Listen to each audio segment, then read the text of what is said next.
Hello everyone. इस video में हम लोग सीखेंगे कि किस तरह से हम लोग माई एसक्यूएल में एवरेज फंक्शन को यूज कर सकते हैं। अगर आपको किसी कॉलम का एवरेज निकालना हो तो आप किस तरह से with the help of average function आप निकाल सकते हो। So let's start the main part of the video.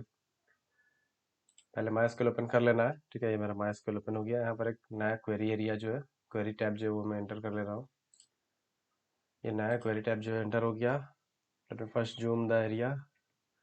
ये जूम हो चुका है। अब यहाँ पर से कोई एक डेटाबेस ले लेते हैं। ठीक है, लेफ्ट हैंड साइड में कुछ डेटाबेसेस है। मैं एक डेटाबेस को यूज कर ले रहा हूँ, HR। एग्जीक्यूट कर रहा हूँ। मैं कीबोर्ड शॉर्टकट यूज कर रहा हूँ, कंट्रोल+Enter। आप इसको सिलेक्ट करके आप यहाँ से भी रन कर सकते हो। ठीक है, मैं दिखा दे रहा हूँ। यहाँ से भी देखो आउटपुट जो है सक्सेसफुल रहा। HR डेटाबेस को हम लोगों ने सिलेक्ट कर लिया। देख लेते हैं कौन कौन से टेबल्स हैं। सो टेबल्स,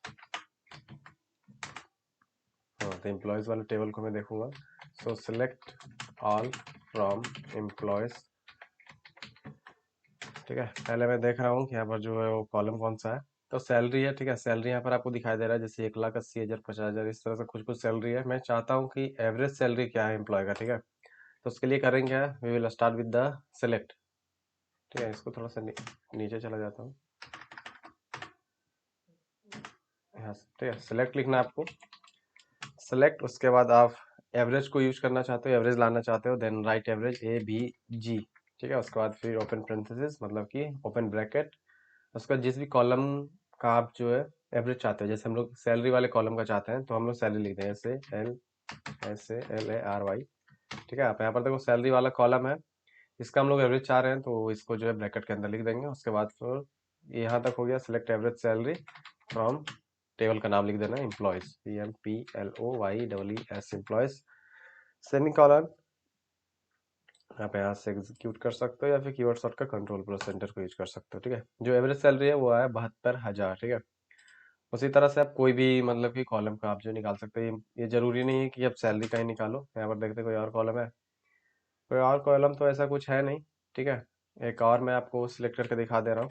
जैसे ये तो HR वाले डेटाबेस में था। एक क्रिकेट है, क्रिकेट वाले डेटाबेस को मैं यूज करके देखता हूँ। Use cricket, CRICKET cricket. ठीक है, यहाँ पर देख लेते हैं कौन कौन से टेबल्स हैं इसके अंदर। ऐसा जो so tables,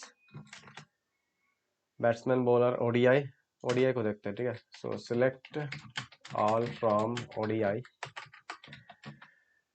sorry, control. ODI, यहाँ पर प्लेयर्स के नाम है स्पेन। हाँ, यहाँ पर देखो रन्स आपको दिखाई देंगे। ठीक है, इसमें बहुत सारे प्लेयर्स है, सचिन तेंदुलकर, उसके बाद संगकारा, ऑल ओवर द जितने भी प्लेयर्स है सभी के जो है यहाँ पर नाम है, उसके रन्स वगैरह है। मैं इसका एवरेज अगर निकालना चाहता हूँ तो किस तरह से निकाल दे रहा हूँ। ठीक है, अभी लास्ट टाइम हम लोगों ने निकाला था एम्प्लॉय का सैलरी का, यहाँ पर हम लोग रन्स का एवरेज निकालेंगे। तो सिलेक्ट हम लोग लिखते हैं, उसके बाद फिर एवरेज AVG, उसके बाद ओपन पेरेंथेसिस, जिस भी कॉलम का आप मतलब कि निकालना चाहते हो। ठीक है, तो रन्स वाले कॉलम को हम लोग निकाल रहे हैं, runs, close the parenthesis from. अब यहाँ पर आपको टेबल का नाम लिख देना ODI, semicolon, then execute. ठीक है, 710 यहाँ पर आपको जो है एवरेज रन्स जो है वो दिखाई दे रहा है। ठीक है, इसी तरह से आप कोई भी निकाल सकते हो। आपको एवरेज निकला, सबसे जो मैटर करता है वो यहाँ से यहाँ तक मैटर करता है। आपको एवरेज फंक्शन लिखना है, उसके बाद पेरेंथेसिस का यूज करना है। पेरेंथेसिस के अंदर आपको जो है कॉलम का नाम लिख देना। ठीक है, बस ये आपको याद रख लेना है कि एवरेज लिखोगे, उसके बाद आपको दो ब्रैकेट यूज करना है। ब्रैकेट के अंदर जिस भी कॉलम का आप एवरेज चाहते हो उसको उसमें लिख देना। ठीक है, सो आई होप कि आपको सब कुछ समझ में आया। इसमें कुछ उतना था नहीं, रॉकेट साइंस है नहीं है। So thank you so much for your time, have a good day.